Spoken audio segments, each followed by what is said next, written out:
하나님 말씀 보겠습니다. 하나님 말씀 두 군데 보도록 합니다. 하나님 말씀 로마서 8장 26절과 빌립보서 4장 6절 7절 두 군데입니다. 하나님 말씀이 이러합니다. 이와 같이 성령도 우리의 연약함을 도우시나니 우리는 마땅히 기도할 바를 알지 못하나 오직 성령이 말할 수 없는 탄식으로 우리를 위하여 친히 간구하시느니라. 아무것도 염려하지 말고 다만 모든 일에 기도와 간구로 너희 구할 것을 감사함으로 하나님께 아뢰라. 그리하면 모든 지각에 뛰어난 하나님의 평강이 그리스도 예수 안에서 너희 마음과 생각을 지키시리라. 아멘. 자리에 앉으셔서 오늘은 성령 강림 주일입니다. 그래서 오늘 두 본문을 통해서 신자 안에 계신 성령께서 무엇을 하시는지에 대해서 살펴보도록 합니다. 우리 안에 계신 성령님은 우리 예배를 받으시기 위해서 우리의 영혼의 자소에 가만히 앉아 계시는 그런 분이 아니십니다. 8장 26절에서 말하고 있는 것처럼 우리 안에 계신 성령님은 우리 연약함을 도우시는 하나님이십니다. 성령의 도우시는 이런 사역이 필요한 것은 이 땅에 그리스도인들이 살아가는 상황을 볼 때 필요 불가결한 일이라고 할 수가 있습니다. 구원받은 하나님의 자녀가 이 땅에서 얼마나 종종 이런저런 고난을 인해서 괴로워하게 됩니까? 하나님의 자녀는 로마서 8장 17절에서 말하고 있는 것처럼 그리스도와 함께한 하나님의 상속자입니다.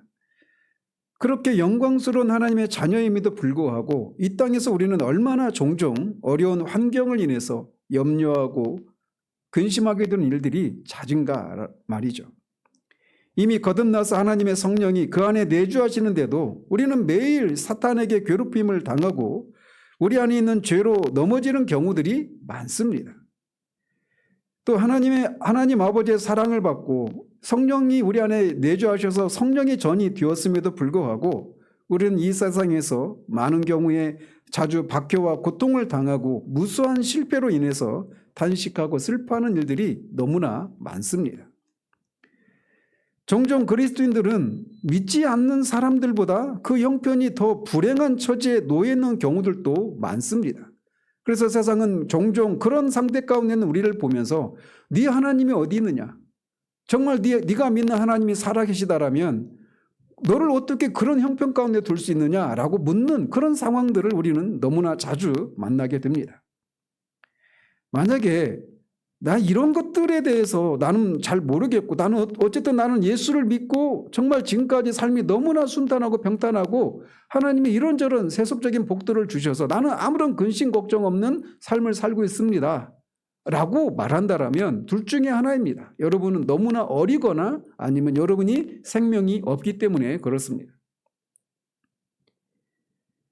우리 주님은 이 땅에서 죄 없는 사람으로 하나님이신 분, 하나님의 아들로서 이 땅에 죄 없는 인간으로 오셨던 우리 주님도 이 땅에서 질고를 아는, 슬픔을 아는 그런 분으로 사셨습니다. 특별히 우리가 늘 만나고 부딪히는 일상의 삶을 인해서 겪게 되는 여러 가지 문제들로 인해서 우리가 기쁨과 평강을 잃어버린 경우들이 너무나 많습니다. 즉 우리를 둘러싼 환경이 우리에게 폭군처럼 군림하는 것 같은 상황 때문에 기쁨을 잃어버리고 근심과 염려에 사로잡혀 있는 경우들이 많아요. 실제로 우리를 둘러싼 환경으로 인해서 너무나 자주 넘어지고 주님이 주시는 기쁨을 잃어버리고 사는 경우들이 많습니다. 그런 속에서 우리가 그러하기 때문에 그런 속에서 우리 안에 계신 성령님은 우리로 하여금 그냥 멀리서 우리를 응원하고 으쌰으쌰하고 그냥 응원하는 그런 분으로 계신 분이 아니라 실제로 우리를 도우시는 분으로 계십니다. 그러나 우리가 이런 성령의 도우심을 받는 것에 있어서 우리가 아무것도 하지 않고 수동적으로 그 어려움이 지나가기를 기다리는 것이 아니라 그 상황에서 우리가 어떻게 해야 하는가를 사도는 빌립보서를 통해서 이 문제를 다루고 있습니다. 실상 그리스도인이 환경이라고 하는 폭군에 의해서 주님의 기쁨을 잃어버린 채 살아가는 일들에 대해서 신약의 여러 곳에서 이것을 많이 다루고 있습니다. 예수 그리스도를 믿고 기독교인이 되어서 그리스도인으로서 살아간다라고 하는 것은 단순히 우리가 믿어야 될 몇 가지 근본적인 진리들을 믿고 기독교적인 삶의 원리를 따라서 그냥 살아가는 것이 기독교의 삶의 전부가 아닙니다. 그리스도인의 삶, 참된 기독교는 실제적으로 우리가 살고 있는 이 땅에서 겪게 되는 모든 상황 가운데서 실제적으로 성령의 도우심을 힘입어서 세상이 살아낼 수도 없고 알 수도 없는 그런 삶을 살아내는 것, 그것이 참된 기독교의 본질입니다. 하나님으로부터 부르심을 받은 사람들이 이 환경이라는 폭군에 의해서 기쁨과 평강을 잃어버리지 않고 살 수 있는 방법에 대해서 신약의 저자들 뿐만 아니라 구약에서도 이런 것에 대해서 자주 다루고 있는 것을 보게 됩니다. 예를 들면 시편 3편에서 우리가 다윗에게서 그런 모습을 볼 수가 있습니다. 시편 3편은 다윗이 그의 아들 압살롬에게 쫓겨서 그 발람군과 전쟁을 앞두고 있는 상황 가운데 지은 시편입니다. 다윗은 그런 상황을 천만인이 자신을 에워싸고 진을 치고 있다라고 표현을 합니다. 온통 자신을 둘러싸고 네 하나님이 어디 있느냐고 말하는 듯한 그런 환경 가운데 둘러싸여 있어요. 그런데 그런 속에서 그는 이렇게 노래합니다. 내가 누워 자고 깨었으니 내가 평안히 눕고 자기도 하리니 라고 말을 합니다. 여러분도 어젯밤에 자고 왔죠? 누구나 잠을 잡니다. 그러나 문제는 원수가 둘러싸고 있는 것과 같은 그런 상황 속에서 다윗이 노래하는 것처럼 그렇게 평안히 누워 자고 평안히 일어날 수 있는가라는 것입니다. 그런데 다윗은 자신이 그런 상황 가운데 있었는데 평안히 누워 자고 일어난다라고 말하고 있어요. 그러면서 그 이유에 대해서 여호와께서 나를 붙드심이라 라고 말합니다. 바로 이렇게 환경이라고 하는 폭군이 우리를 집어삼키려고 하는 것 같은 상황 속에서도 주님의 기쁨과 평강을 잃어버리지 않고 누워서 잘 수 있는 것에 대해서 구약과 신약 여러 곳에서 우리는 반복해서 다루고 있는 것을 보게 됩니다. 거듭 말씀드리지만 기독교인 그리스도인의 삶이라고 하는 것은 바로 이런 것입니다.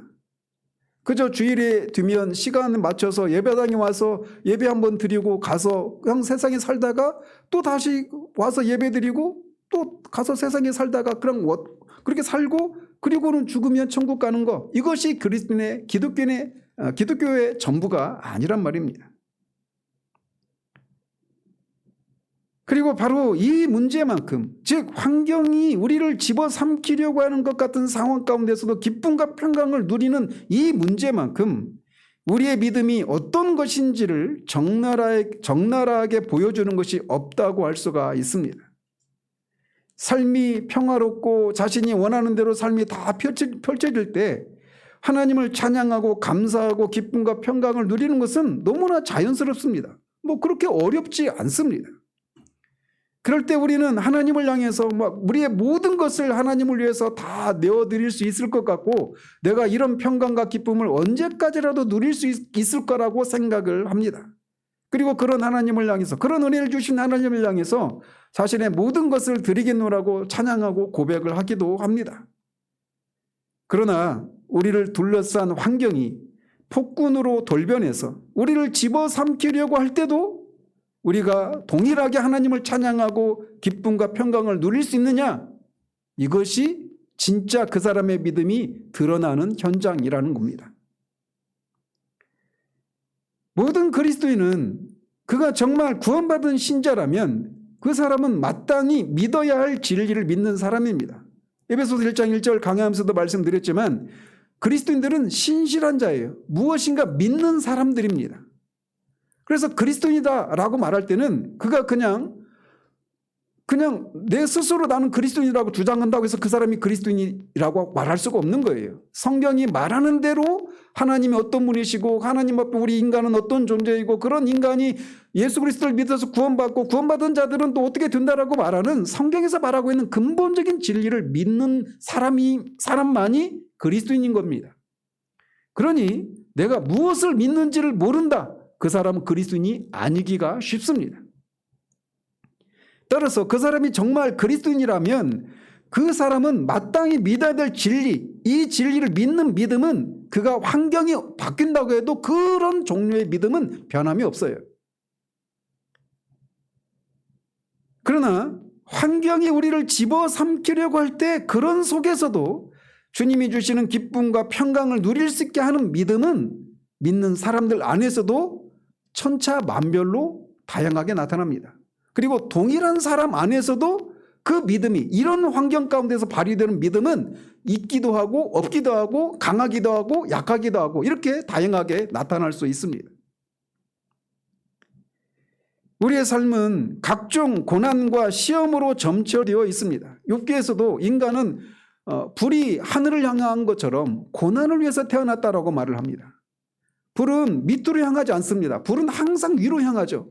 그런 것처럼 인간은 고난을 향해서 그렇게 태어났다라고 말을 합니다. 그리고 그런 시험들은 우리가 진정으로 어떤 사람인가를 여실히 드러내 줍니다. 그렇기 때문에 환경이 폭군처럼 군림하는 그런 시험 가운데서 우리가 가진 믿음을 인해서 평강을 누리는 것은 우리 자신에게도 그리고 그런 우리를 지켜보는 다른 사람들에게도 매우 중요한 메시지가 됩니다. 특별히 오늘날과 같이 데이비드 웰스 박사가 말하듯이 신학이 교리가 교회 중심에서 주변으로 밀려난 신학 실종의 시대에는 누군가 불행하고 좌절할 수밖에 없는 현실 속에서도 마음의 평강을 유지하고 심지어 기쁨을 누리는 누군가를 보는 것은 더 큰 영향력을 끼치게 되어 있습니다. 오늘날 세상 사람들은 심지어 교회를 다닌다고 하는 사람들마저도 교리는 너무 어렵고 내 삶에 실제적인 것이 되지 않아요 라고 말하면서 교리를 그냥 주변으로 그렇게 처리하고 있는 그런 상황입니다. 그러나 그런 사람들마저도 여전히 환경이라고 하는 폭군에 의해서 절망하고 좌절하는 그런 삶을 살아갑니다. 그러다 보니까 특별히 그런 상황 가운데서 누군가가 교리가 아니라 그의 삶을 통해서 정말 그런 속에서도 기쁨과 평강을 누리는 삶을 살아가는 것은 그렇게 교리는 그렇게 중요하지 않습니다라고 말하는 사람들에게마저도 중요한 메시지가 된단 말이죠. 그렇기 때문에 오늘 본문에서 사도가 말하고 있는 이 진리에 우리가 귀를 기울이고 여기서 말하고 있는 것을 실제로 우리가 살아내는 것은 신자의 의무이기도 합니다. 사도는 우리가 어떻게 하면 환경이라는 폭군의 지배에서 벗어나서 하나님의 평강을 누릴 수 있는지를 말하면서 우리가 하지 말아야 할 것을 먼저 언급을 합니다. 그것은 아무것도 염려하지 말라라는 겁니다. 자, 그런데 여기서 염려하지 말라라고 하는 말이 의미하지 않는 것은 이것입니다. 즉 우리가 앞으로 일어날 수 있는 일들에 대해서 아무런 계획을 세우지도 말아야 되고 어떤 예상도 해서는 안 된다, 이걸 말하는 게 아니라는 겁니다. 여러분이 어떤 것을 염려하는 경우들은 대부분 과거의 일이 아니라 앞으로 어떻게 될지 모르는 이런 불확실한 미래 때문에 우리가 염려하고 근심하지 않습니까? 그러다 보니까 염려하지 않으려면 아예 그냥 미래에 어떤 일이 일어날지를 예상하지도 않고 어떤 계획도 세우지 말아야 내가 염려하지 않을 수 있겠구나, 이렇게 생각해서는 안 된다는 거예요. 성경은 어디에서도 우리가 어떤 계획을 세우지 말고 어떤 예상을 하지 말라라고 말하지 않습니다. 그래서 어떤 사람들은 극단적으로 우리가 미래를 위해서 저축을 하고 보험에 들고 이런 걸 해서는 안 된다, 이건 믿음이 없는 행위다, 이렇게 생각하는데 그거는 성경적인 생각이 아니에요. 사도가 여기서 염려하지 말라라고 하는 것은 그런 것을 말하는 것이 아니라 너무 걱정하지 말고 어떤 그 계속 골똘히 생각해서 막 신경질적으로 조바심을 내고 안달하고 근심해서 막 지쳐버리도록 하지 말라, 이런 뜻이 담겨 있는 겁니다. 사도는 그런 의미로 우리가 무슨 수를 써서라도 이런 것을 피해야 한다라고 먼저 말을 하고 있어요. 그러면서 그는 이렇게 우리가 하지 말아야 할 것에 대해서 권면하는 것을 그치지 않고 적극적인 권면으로 이어집니다. 그는 우리를 이런 염려의 상태로 끌고 가는 뿌리에 해당되는 것을 다룹니다. 그렇다면 사람들로 하여금 염려하게 하는 뿌리는 무엇일까요? 그것은 바로 모든 지각에 뛰어난 하나님의 평강이 그리스도 예수 안에서 너희 마음과 생각을 지키시리라 라고 하는 말씀에서 찾을 수 있습니다. 우리로 하여금 염려하게 하는 뿌리에 해당되는 것은 이 말미에 있는 마음과 생각입니다. 영어로는 heart and mind예요. 바로 이 마음과 생각이 우리를 환경이라고 하는 폭군에 사로잡힐 때 우리를 염려하는 심리 상태로 이끌어가는 근본이요 뿌리라고 말하고 있어요. 그리고 이것을 다루는 것을 통해서 염려라고 하는 열매를 제거할 수 있는 방법을 우리에게 말해주고 있는 겁니다. 따라서 염려라고 하는 열매를 제거하는 어떤 대증적인 그런 처방만 제시하는 것이 아니라 그런 열매를 맺게 하는, 염려라고 하는 열매를 맺게 하는 뿌리를 제거하는, 뿌리를 다루는 방식을 우리에게 제시해주고 있는 겁니다. 즉 우리가 염려하게 되는 것은 모두 마음과 생각의 활동의 결과인데 바로 이 마음과 생각을 하나님께서 지키심으로 인해서 우리가 환경이라고 하는 폭군에 의해서 사로잡혀 있을 때도 기쁨과 평강을 잃어버리지 않게 된다는 것이에요. 사도는 바로 이 뿌리를 다루고 있는 겁니다. 그리고 바로 이것이 우리 존재의 심층인 마음과 생각에 이르지 못하는 세속적인 심리학과 성경의 심리학이 구별되는 지점이라고 할 수가 있습니다. 성경의 심리학은 세속적인 심리학과 달리 매우 심오하고 깊고 근본적이고 실제적입니다. 사도가 바로 우리가 염려하는 것은 바로 마음과 생각의 활동 때문인데 바로 그것을 다룸으로써 우리가 환경의 지배를 벗어날 수 있다는 말을 하고 있는 겁니다. 따라서 이 말은 우리가 마음과 생각 이외의 것들은 우리가 통제하고 지배할 수 있지만 우리의 마음과 생각은 분명히 우리 것임에도 불구하고 때로는 우리의 뜻대로 이것들이 통제되지 않는 상황들이 있을 수 있다고 하는 것을 말해주고 있는 겁니다. 우리의 마음이나 생각은 분명히 우리의 소유예요. 그러나 우리의 마음이나 생각이 우리 뜻대로 통제되지 않는 경우들이 있고 그 결과 우리가 염려하게 된다라고 말하고 있는 겁니다. 그리고 이것은 우리의 경험 속에서도 발견되는 일입니다. 아마 어쩌면 이 한 주 동안도 이런 염려에 시달려서 마음이 심신이 고단해서 이 자리에 오신 분들도 계실 수 있어요. 우리는 다양한 이유들로 인해서 잠 못 드는 밤을 지낸 적이 있습니다. 우리가 잠을 못 이루는 이유는 끊임없이 어떤 생각들이, 염려거리들이 계속 일어나기 때문에 그렇습니다. 여기서 말하는 것은 지금 여기서 이 문제를 나는 자려고 마음만 먹으면 바로 눈만 감으면 막 몇 초 안에 잠이 듭니다. 이런 걸 얘기하는 게 아닙니다. 우리의 마음과 생각을 멈추려고 하지만 그렇게 되지 않아서 우리가 고통을 겪습니다. 때로는 잠을 청하기 위해서 약의 도움을 청할 수밖에 없는 경우도 있습니다. 그래서 잠을 자긴 하지만 그 약의 힘을 빌어서 잠은 잘 수 있을지 모르지만 사도가 여기서 약속하고 있는 평강, 기쁨은 없을 수 있단 말이죠. 성경은 얼마나 실제적이고 인간의 현실을 있는 그대로 보여주고 있는지 모릅니다. 우리가 염려하고 근심하게 되는 일들이 있다라는 겁니다. 이게 기독교 현실주의예요. 예수 믿으면 모든 근심과 걱정이 사라진다라고 하는 이런 거짓된 기독교는 참된 기독교가 아니에요. 바울은 이처럼 마음과 생각이 혹은 다른 표현으로 우리 인간 존재의 깊은 곳이 이 염려의 상태를 만들어내도록 되어 있기 때문에 이것을 다루는 합당한 처방 이외에는 어떤 것도 우리를 어떤 환경 속에서도 염려하지 않게 되는 상태를 가져다 줄 수 없다라고 말하고 있는 겁니다. 사도가 여기서 말하는 마음, 하트라고 하는 단어는 단지 감정의 좌소만을 가리키지 않습니다. 이것은 우리 존재 깊은, 가장 깊은 부분을 가리키는 것이에요. 또 생각, 마인드는 그야말로 생각하는 겁니다. 우리가 사랑하는 누군가가 아프거나 죽음을 경험하거나 위기에 처해 있을 때 우리의 마음과 생각이 어떻게 작동하는지 너무나 잘 압니다. 그리고 그런 마음과 생각의 결과는 필연적으로 근심이나 염려로 이어집니다.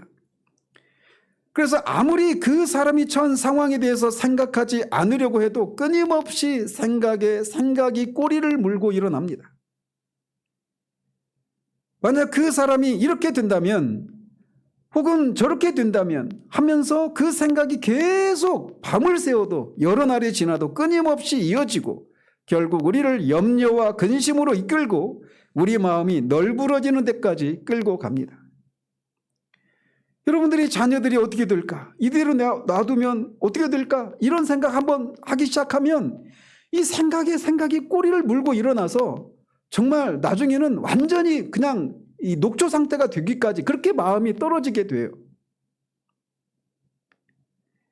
우리의 마음과 생각이 분명히 우리의 것이기 때문에 우리가 그것을 통제하고 다스려야 하지만 실상은 정반대로 우리가 이것들의 지배를 받는 경우가 있단 말이에요. 그래서 우리는 생각의 밥이라고까지 말할 수 있는 지경에까지 빠집니다. 그래서 우리는 염려와 근심의 상태 아래에 있는 노예처럼 자유함이 없이 살아가는 경우들이 많습니다. 마음과 생각이라고 하는 이 두 세력이 우리 속에 있으면서도 우리의 통제를 받지 않고 우리 통제 밖에서 우리를 지배하고 우리 위에서 폭군처럼 군림하는 경우들이 많이 있단 말이죠. 누차 말씀드리지만 우리는 이것이 무엇인지 우리의 경험을 통해서 너무나 잘 압니다. 끊임없이 이런저런 것을 계산하고 예상하면서 답을 찾아내려고 하지만 결국은 방법을 찾지 못하고 맙니다. 어찌나 이 문제가 우리의 마음을 사로잡겠는지 다른 사람과 대화를 나누고 있으면서도 하나도 그 소리가 들리지 않을 지경까지 빠지는 경우도 있어요. 마치 넋이 나간 것 같이 말이죠. 사도는 바로 이 근본적인 문제를 해결하지 않고서는 환경이라는 폭군에 의해서 우리가 염려하지 않게 되는 일이 가능하지 않다라고 말하고 있는 겁니다. 그리고 참된 기독교는 이것이 가능하다라고 하는 것을 우리에게 말해주고 있어요. 기독교는 너무나 실제적이고 근본적입니다. 자, 그렇다면 우리는 그런 상황 가운데서 어떻게 해야 된다고 말합니까? 여기에서 우리는 세속적인 심리학과 기독교 신앙의 결정적인 차이를 발견하게 됩니다. 기독교 신앙은 심리학의 한 부분이 아닙니다. 심리학자들은 기독교를 그렇게 인간 심리로 기독교를 이해하려고 하지만 기독교는 심리학으로 해결할 수 없는, 이해할 수 없는, 분석할 수 없는 그런 것이에요.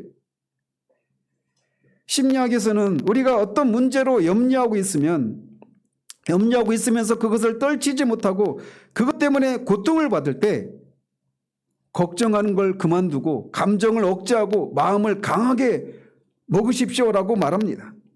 자꾸 딴 생각을 하라고 말을 합니다. 그 문제만 계속 골똘히 생각하지 말고 자꾸 그 마음이 생각이 다른 곳으로 흘러갈 수 있도록 계속해서 마음을 다른 곳으로 이렇게 집중할 수 있도록 하라고 그렇게 권면을 합니다. 그러나 그런 권면은 실제적으로 도움이 되지 않습니다. 걱정하지 말기를 원하지만 걱정하지 않기로 다짐한다고 해서 걱정하는 것이 멈추어지는 것이 아니란 말이에요. 그래서 마치 이게 알코올 중독자에게 술을 끊으라고 하는 말은 할 수 있지만 스스로 끊을 수 없는 것과 마찬가지입니다. 염려하지 말아라, 염려가 생기지 않도록 해라 라고 해서 염려하는 것이 멈추는 것이 아닙니다.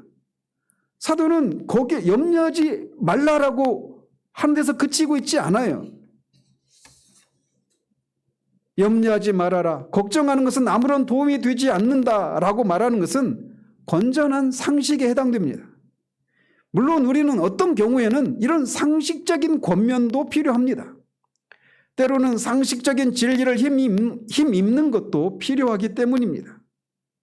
그러나 지금 우리가 다루고 있는 환경이라고 하는 폭건에 의해서 염려하고 걱정하는 문제와 관련해서는 상식적으로는 지극히 옳은 얘기지만 그것이 실제적인 도움을 발휘하지 못한다는 측면에서 그런 권면은 아무런 소용이 없습니다. 그런 권면들은 바울이 말하고 있는 마음과 생각이라고 하는 세력의 힘이 얼마나 강력한지 알지 못하는 데서 나오는 것입니다. 아무리 그 마음을 누리려고 해도 그 용수철이 다시금 솟아오르는 것처럼 세상적인 이런 심리학적인 이런 권면을 통해서는 우리의 염려의 뿌리인 마음과 생각이 다스려지지가 않아요. 그래서 바울은 염려하지 않기 위한 적극적인 것을 우리에게 마련해 주고 있습니다. 그게 뭐냐? 다만 모든 일에 기도와 간구로 너희 구할 것을 감사함으로 하나님께 아뢰라 라고 권면합니다. 이렇게 말하면 어떤 사람은 기도하라는 거군요 라고 곧장 그렇게 생각합니다. 그렇지만 나는 내가 염려하는 문제로 하나님께 정말 오래도록 간절하게 기도해왔지만 아무런 응답도 없었습니다. 그러니 나에게 기도하라고 하는 것은 아무런 도움이 안 됩니다 라고 말할지 몰라요. 그러나 사도가 여기서 말하고 있는 올바른 기도 방법에 우리가 귀를 기울여야 합니다.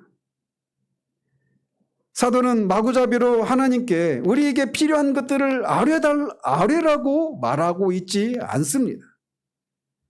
사도는 먼저 기도와 간구로 너희 구할 것을 감사함으로 하나님께 아뢰라고 말하고 있는데 여기서 사도가 기도와 간구를 구별하고 있는 것을 우리가 주목할 필요가 있습니다. 기도와 간구가 언뜻 보면 같은 것을 다르게 표현하고 있는 것 같지만 사실 여기서 구별하고 있는 것은 다른 의미가 있다는 말이에요. 사도가 여기서 기도라고 하는 말을 사용하고 있을 때 그가 염두에 두고 있는 것은 기도를 단순히 우리의 필요를 하나님께 구하는 것을 의미하는 의미로 기도라는 단어를 사용하고 있지 않아요. 사도가 여기서 말하고 있는 것은 기도라고 하는 단어를 쓰고 있을 때 염두에 두고 있는 것은 기도를 들으시는 하나님을 예배하고 경배한다라고 하는 의미로 기도하라고 말하고 있는 겁니다.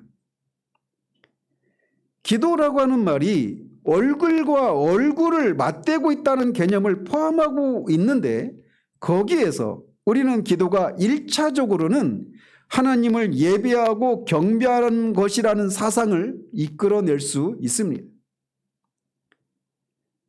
따라서 우리로 하여금 염려하게 해서 우리의 모든 에너지를 소진하게 만드는 그런 상황 가운데 있을 때 하나님께 곧장 나아가서 우리의 필요를 급하게 아뢰는 일을 먼저 할 것이 아니라 우리의 기도를 들으시는 하나님을 예배하고 경배하는 일이 먼저 있어야 한다는 사실을 사도가 여기서 말하고 있는 거예요. 하나님을 예배하고 경배한다라고 하는 것은 단순히 그냥 이런 예배 자리에 나와서 예배 의식에 참여하는 것을 말하는 게 아닙니다. 우리가 하나님과 얼굴을 마주대하고 있다는 점을 깨닫고 그분의 임재 안에서 그분을 경배하는 것을 의미하는 거예요. 이것이 바로 하나님께 우리의 필요를 아뢰는 일의 시작입니다. 많은 경우에 이렇게 기도를 들으시는 하나님의 어떠하심을 인해서 그분의 영광과 그분의 탁월하심을 찬양하고 경배하고 예배하는 일이 없이 곧장 우리의 답답한 속을 하나님 앞에 쏟아내고 그냥 눈물 펑펑 쏟고 우리의 필요를 간구하는 일로 시작하는 이런 기도하지 말라고 말하고 있는 겁니다. 그런 구체적인 간구를 하기 전에 먼저 기도를 들으신 하나님이 어떤 분이신지를 생각하고 그분께 합당한 그분의 이름과 영광에 합당한 존귀와 영광과 경배를 드리는 일을 먼저 하라고 말하고 있는 겁니다. 지금 당장 나한테 도움이 필요한데 지금 무슨 한간소리 하느냐라고 말하는데, 환경이 폭군처럼 우리를 지배하고 있을 때 거기에 우리가 사로잡혀서 그냥 널브러지는 것이 아니라 그 속에서도 기쁨과 평강을 누릴 수 있는 일의 시작은 이렇게 하나님을 먼저 경배하고 예배하는 것으로부터 시작하는 것이라고 성경이 우리에게 말해주고 있어요. 그리고 이것은 언제나 진리입니다. 하나님을 예배하고 경배하는 것이 먼저입니다. 그 다음에 간구로 이어집니다. 즉 그분을 예배하고 경배한 후에 우리는 우리가 처한 어떤 특별한 문제들, 그런 것들을 구체적으로 하나님께 아뢰는 단계에 이르게 됩니다. 우리는 우리가 직면한 특별한 상황에 필요한 구체적이고 특수한 것들을 하나님께 아뢰을 수 있습니다. 그런데 사도는 여기서 한 가지를 더 추가하고 있습니다. 그것은 우리가 그렇게 하나님께 우리의 필요를 아뢰을 때 어떻게 아뢰라고 말합니까? 감사함으로 아뢰라고 말하고 있습니다. 바로 이것이 많은 사람들이 기도하지만 기도가 응답되지 않거나 기도해도 여전히 염려와 근심에서 벗어나지 못하는 결정적인 차이가 여기서 발생하는 겁니다. 사도는 우리가 하나님을 경배하고 우리의 필요들을 아뢰을 때 감사함으로 아뢰어야 한다고 말합니다. 즉 사도는 우리가 하나님께 아뢰을 때 감사함이 아니라 원망하는 마음으로 하고 있다면 하나님의 평강이 모든 염려의 뿌리인 우리의 마음과 생각을 지킬 것을 기대할 수 없다고 말하고 있는 거예요. 만약 우리가 염려하게 되는 일들로 인해서 하나님께서 이런 일들이 나한테 일어난 거 보니까 하나님이 나를 기뻐하시지 않는 것 같구나, 또는 하나님을 향해서 원망하는 마음으로 하나님 어떻게 이럴 수 있습니까? 라고 하는 이런 원망의 마음으로 그렇게 하나님 앞에 아뢰는 것은 이런 일이 일어나지 않는다고 말하고 있는 거예요.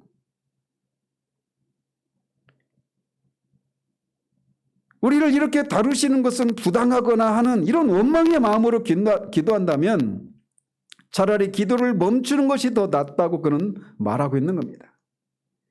기도 가운데 하나님께 나아가는 우리에게는 원망이 있어서는 안 됩니다. 물론 처음에는 이렇게 시작할 수 있습니다. 그러나 기도 가운데서 이런 씨름의 과정을 통해서 결국은 우리가 감사함으로 하나님 앞에 아뢰 수 있는 이런 지점에 도달해야 하는 것이에요. 하나님의 선하심에 대해서 조금의 의심이라도 가지고 나가서는 안 되는 겁니다. 하나님은 믿음이 없이는 하나님을 기쁘시게 할 수 없습니다. 하나님께 나아가는 자마다 하나님께 나아가는 자마다 하나님이 그를 기뻐하시고 상을 베푸시는 분이시라고 하는 이런 분명한 믿음을 가지고 나아가야 되고, 기도를 들으시는 하나님은 어떤 상황 가운데서도 선하신 분이시라고 하는 이 믿음을 가지고 나가야 한다고 말하고 있는 겁니다. 그래서 우리는 1차적으로 이렇게 원망하는 마음이 해야 합니다. 그러나 거기서 그치는 것이 아니라 적극적으로 감사할 이유를 가지고 나가야 한다고 사도는 말합니다.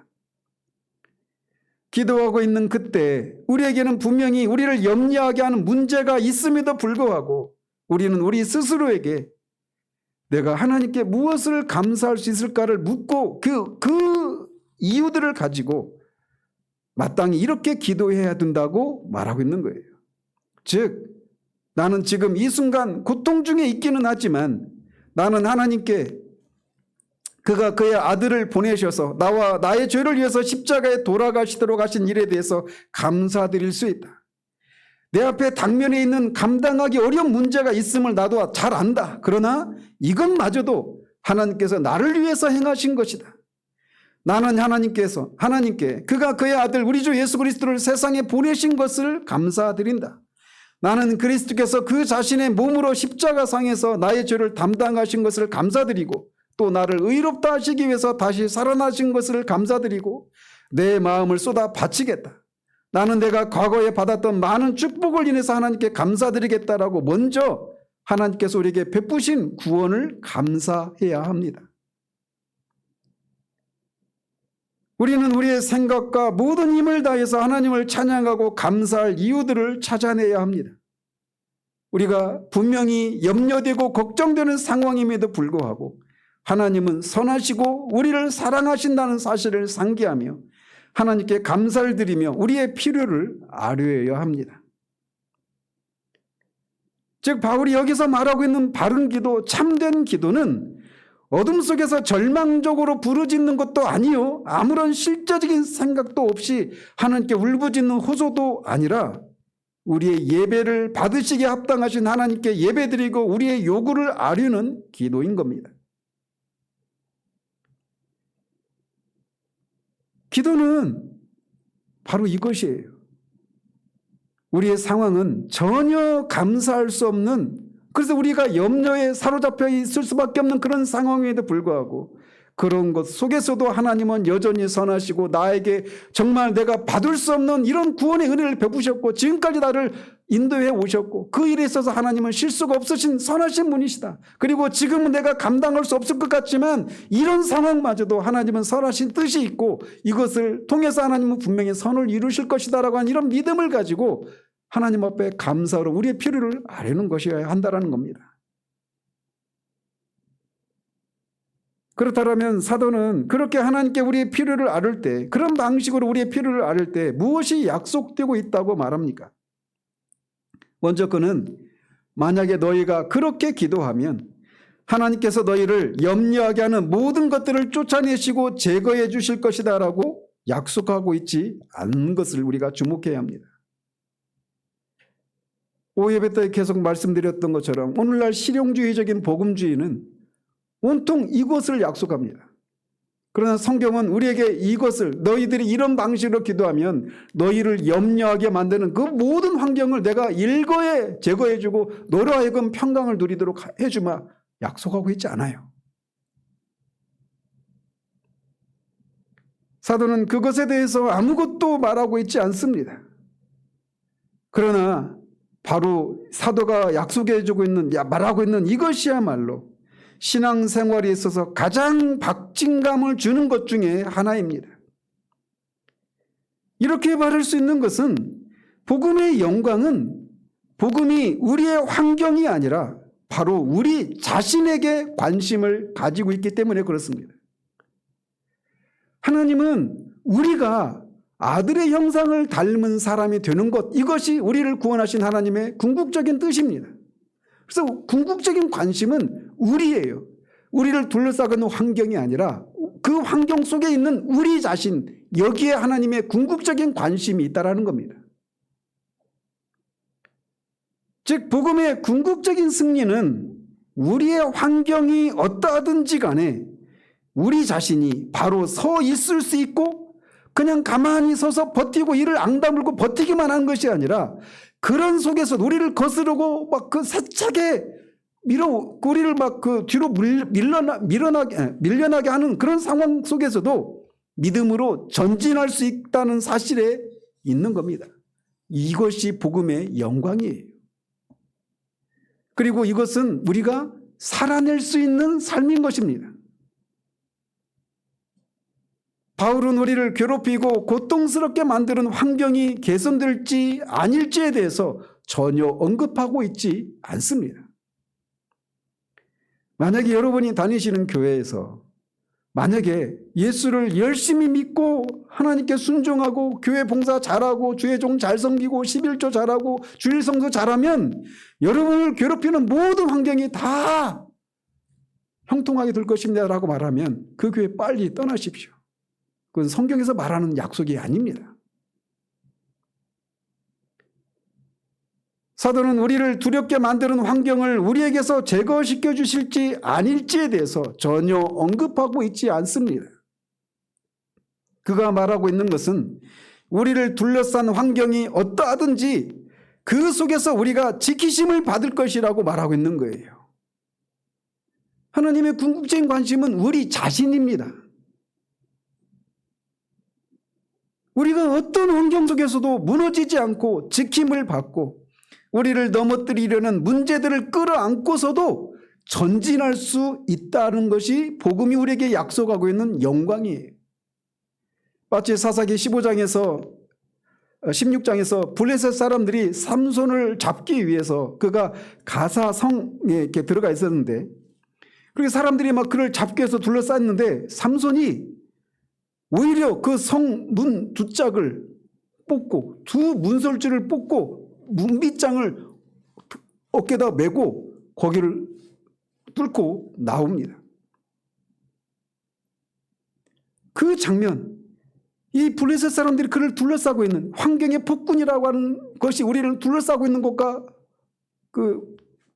대조하고 있는 그런 대비되는 그런 모습인데, 그런 속에서 삼손이 그 안에서 웅크리고 어떻게 하면 도망을 칠 수 있을까, 어떻게 하면 내가 목숨을 부지할 수 있을까 염려하고 전전긍긍하는 것이 아니라 오히려 그 성음을 막 뽑고 어깨에다 들쳐매고 헤브론산을 올라가는 이 장면, 이게 이 땅을 지나는 그리스도인이 살 수 있는 삶이고 살아야 되는 삶인 것입니다.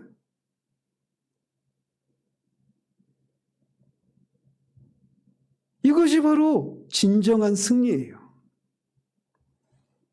물론 하나님은 환경을 개선시킬 수 있고 우리를 고통스럽게 하는 환경을 제거하실 수도 있습니다. 그러나 그런 일이 일어날 수도 있지만 그렇지 않은 속에서도 우리가 지킴을 받고 그런 환경에도 불구하고 전진할 수 있는 것, 이게 진정한 승리 아니겠습니까? 네 하나님이 어디 있느냐라고 말하는 그런 속에서 우리가 눈물을 흘리면서 그냥 전전긍긍하고 노심초사하는 것이 아니라 그럼에도 불구하고 라고 하는 이 믿음으로 그 속에서도 그냥 이를 앙다물고 버티는 것이 아니라 그 속에서도 전진해 나가는 것, 이게 진짜 기독교인 겁니다. 사도는 바로 그것을 말하고 있는 거예요. 우리는 모두 환경의 지배를 당하기 쉽고 그것에 의존해서 살아갑니다. 그래서 우리는 우리를 둘러싼 환경들을 우리가 스스로 좀 통제할 수 있었으면 좋겠다, 이런 생각합니다. 그래서 돈이 좀 더 풍성했으면, 내가 좀 더 건강하다면, 내가 조금 이름이 알려진다면, 자녀가 조금 스스로의 삶을 꾸려갈 수 있다면, 이런 생각들을 합니다. 왜? 그런 것들 때문에 우리가 염려하니까. 그래서 우리 스스로 어느 정도는 우리의 환경을 통제할 수 있었으면 좋겠다. 경제적인 자유, 우리나라의 최대 화두가 그거 아닙니까? 경제적인 자유. 그런 일 주식도 하지 말라는 얘기 아닙니다. 하십시오. 그러나 이 성경이 우리에게 약속하고 있는 것을 이 시대의 풍조와 이 시대의 풍조를 우리가 분별할 수 있어야 된다는 차원에서 말씀을 드리고 있는 거예요. 그러나 하나님이 우리에게 제시하시는 방식은 우리의 환경을 개선해주고, 그래서 우리가 스스로 우리의 환경을 통제할 수 있는 그런 처지로 우리를 우리를 데려가시는 것이 아니라 그런 방법이 아닌 방법을 제시해주고 있는 거예요. 그런 환경에도 불구하고 우리를 평강 가운데 지켜주시는 것이 바로 하나님이 하시는 방식입니다. 그래서 그런 삶을 살아낼 수 있는 우리가 되게 하는 것, 이것이 하나님의 방식이란 말이에요. 오늘날 우리는 교회가 너무나 세속화되어서 온통 이렇게 하면 우리의 환경이 이런저런 이런 우리를 염려하게 하는 모든 어떤 환경들이 자유롭게 된다라고 하는 이런 간증거리로 넘쳐납니다. 그러나 많은 경우에 그런 방법을 통해서 하나님이 그를 인도하실 수도 있겠죠. 그러나 많은 경우에는 성경에서 약속하고 있는 것과 관련이 없는 경우들이 많아요. 또 사도가 바르게 기도하는 사람에게 약속된 것을 우리의 기도 자체가 저절로 더 평안한 느낌을 가지도록 해준다고 말하고 있지 않다는 사실을 주목해야 합니다. 우리는 종종 그런 얘기 하잖아요. 카타르시스. 우리가 한바탕 염려와 근심거리가 있는데 막 목 놓아서 울거나 우리 속에 있는 그런 한 맺힌 것들을 다 누군가에게 털어놓고 나면 어떤 그런 카타르시스를 느끼고, 그래서 잠시나마 우리의 마음이 평안해진다라고 하는 것들을 말하지 않습니까? 그래서 기도 자체가 그런 역할을 한다라고 말하고 있다고 생각할 수 있는데, 그거는 그가 말하고 있는 게 아니란 말이에요. 그런 것들은 심리학자들이 말하는 가증스러운 것입니다.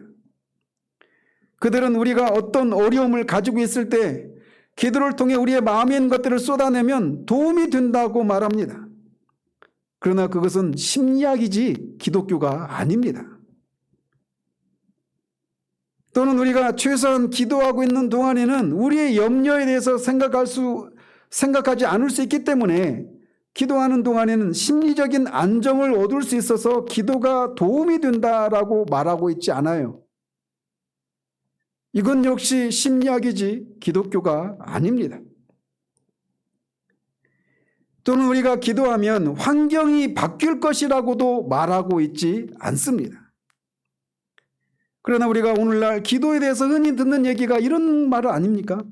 기도는 환경을 바꾼다. 하나님의 보좌를 흔들어서 우리를 염려에 사로잡게 만드는 환경을 바꾼다. 이게 기도가 가진 능력이다 라고 하는 식의 기도에 대한 얘기들이 오늘날 넘쳐나고 있지 않습니까? 그러나 이건 역시도 사도가 여기서 말하고 있는 것이 아닙니다.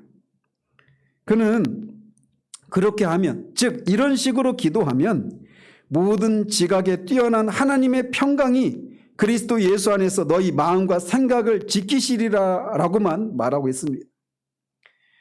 마음과 생각을 지키신다라고 할 때 여기서 지킨다라고 하는 것은 수비하다, 경계하다 이런 뜻입니다. 이것은 하나님의 평강이 우리의 마음과 생각에 성벽처럼 둘러싸고 있어서 그것들이 우리를 각종 불안함과 염려와 근심을 일으키게 하는 것으로부터 우리를 수비하고 경계한다라고 하는 말입니다. 그렇다면 여기서 말하는 모든 지각에 뛰어난 하나님의 평강은 무엇을 의미할까요? 이것은 우리의 말과 이성과 상상력으로도 헤아릴 수 없는 그런 평강을 의미합니다. 어떤 의미에서는 믿을 수조차 없이 놀라운 평강을 의미합니다. 그러나 그럼에도 불구하고 그것은 우리가 분명히 경험할 수 있는 평강입니다. 특별히 사도가 하나님의 평강이 그리스도 예수 안에 있다고 말하고 있는데 그것은 이 하나님의 평강이 주 예수 그리스도를 통해서 우리에게 나타내 주시고 그에 대해서 우리를 상기시켜 주심으로써 역사하신다는 사실을 말해주고 있는 겁니다. 즉 하나님의 평강이 우리의 마음과 생각을 둘러싸고 보호해 주심으로 말미암아 모든 염려들로부터 우리를 지키신다라고 할 때 이 하나님의 평강이 그리스도와 관련해서 그리스도를 통해서 그리스도에 대해서 그리스도가 어떤 분이신가를 우리에게 상기시켜 주시는 방식을 통해서 그렇게 평강이 우리 가운데 임한다라고 말하고 있는 거예요. 우리는 로마서 여러 구절을 통해서 이것들을 설명할 수 있습니다. 예를 들면 5장 10절에 곧 우리가 원수 되었을 때 그의 아들의 죽으심으로 말미암아 하나님과 화목하게 되었은즉 화목하게 된 자로서는 더욱 그의 살아나심으로 말미암아 구원을 받을 것이니라 라고 말합니다. 우리가 하나님과 화목할 수 있었던 것은 우리가 죄에서 돌이키고 우리의 죄를 용서를 구하고 회개한 결과 화목을 이룬 게 아닙니다. 그리스도의 죽으심을 통해서 그 아들의 죽으심을 통해서 그리스도 안에서 그리스도로 말미암아 우리가 하나님과 화목하게 되었단 말이에요. 마찬가지로 우리가 하나님 구원을 이루게 된 것도 그리스도의 살아나심으로 말미암아 주어진 것입니다. 또 8장 28절에 우리가 알거니와 하나님을 사랑하는 자 곧 그의 뜻대로 부르심을 입은 자들에게는 모든 것이 합력하여 선을 이루느니라. 자기 아들을 아끼지 아니하시고 우리 모든 사람을 위하여 내주신 이가 어찌 그 아들과 함께 모든 것을 우리에게 주시지 아니하겠느냐. 즉 이 말씀을 통해서 하나님이 우리를 사랑하시고 우리를 구원하신 것은 그 아들을 내어주심을 통해서 우리를 구원하신 것인데 아들을 아낌없이 내어주신 그분이 그 하나님이 우리에게 무엇인들 내주지 않겠느냐라고 말하고 있는 거예요. 그래서 그리스도가 우리에게 어떤 분인가를 상기시켜 주시는 것을 우리가 상기받을 때 우리가 이런 평강이 우리 가운데 임한다라는 겁니다. 또 8장 38절 39절에 내가 확신하노니 사망이나 생명이나 전사들이나 권세자들이나 현재일이나 장래일이나 능력이나 높음이나 깊음이나 다른 어떤 피조물이라도 우리를 우리 주 그리스도와 예수 안에 있는 하나님의 사랑에서 끊을 수 없으리라 라고 말합니다. 우리는 그리스도 예수 안에서 하나님의 사랑을 입는 자들입니다. 그렇기 때문에 하나님의 사랑, 하나님 그리스도의 예수 안에 있는 사랑 안에 있는 우리를 그 하나님의 사랑에서 끊을 수 있으려면 그 존재는 하나님보다 큰 자여야만 합니다. 하나님보다 능력이 많은 자여야만 해요. 그러나 하나님은 모든 존재하는 것들의 존재자들을 존재하게 하시는 존재, 그 자체이신 자존하시는 하나님이십니다. 모든 존재는 하나님으로 말미암아 사는 존재예요. 피조물 중에 가장 큰 능력을 가진 사탄 마귀마저도 피조물에 불과합니다. 하나님이 원하셔서 그가 존재하는 것을 원치 않으시면 일순간 존재하지 못하게 되는 존재가 사탄 마귀입니다. 그렇기 때문에 그리스도 안에서 나타난 하나님의 사랑이 무엇인가를 우리가 기도 가운데 다시 상기하게 될 때 우리는 세상이 알 수도 없고 줄 수도 없는 이 하나님의 평강이 우리를 사로잡게 되는 일들이 일어나게 된단 말이죠. 이런 모든 구절들이 우리에게 말해주고 있는 것은 하나님께서 우리가 원수 되었을 때 우리를 위해서 가장 좋고 최상의 일인 그의 아들을 우리를 대신해서 십자가에 내어주셨다면 그런 하나님은 우리를 결코 버리시지 않으실 뿐만 아니라 우리에게 가장 최선의 것을 주시고 우리를 가장 선한 길로 인도하실 것이라는 것을 말해주고 있는 겁니다. 이런 사실을 일깨우심으로 하나님은 우리를 모든 염려에서 보호하여 하나님의 평강으로 우리를 이끌어 가는 겁니다. 그런데 어떤 상황에서 그렇게 하라고 말하고 있느냐면 아무것도 염려하지 말고 라고 하는 말에서 아무것도, 즉 다른 말로 말하면 적극적인 표현으로는 모든 일에 있어서 염려하지 말라고 말합니다.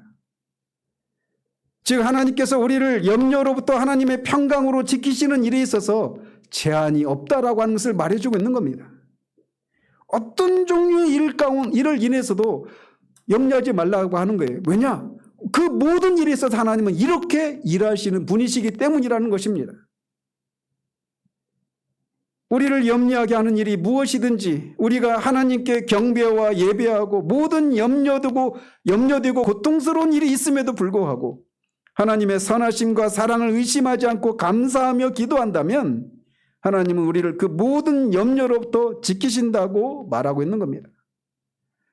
참된 기독교는 이것입니다.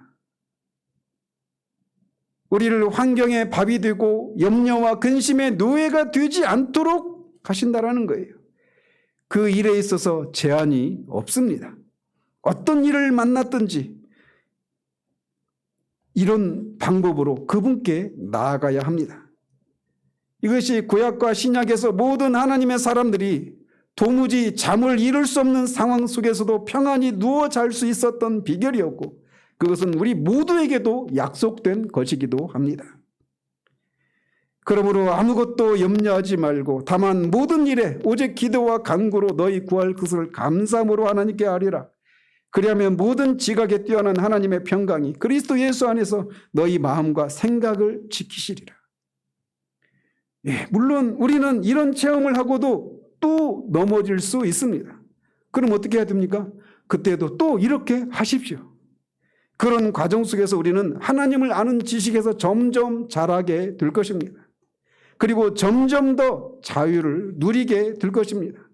환경의 지배를 받기 쉬운 우리가 사도가 말하고 있는 것처럼 풍방 가운데도 거하고 궁핍감 가운데도 거할 수 있는 일체의 삶의 비결을 배울 수 있는 환경의 지배를 받지 않는 그런 사람이 되어줄 수 있다는 것이에요.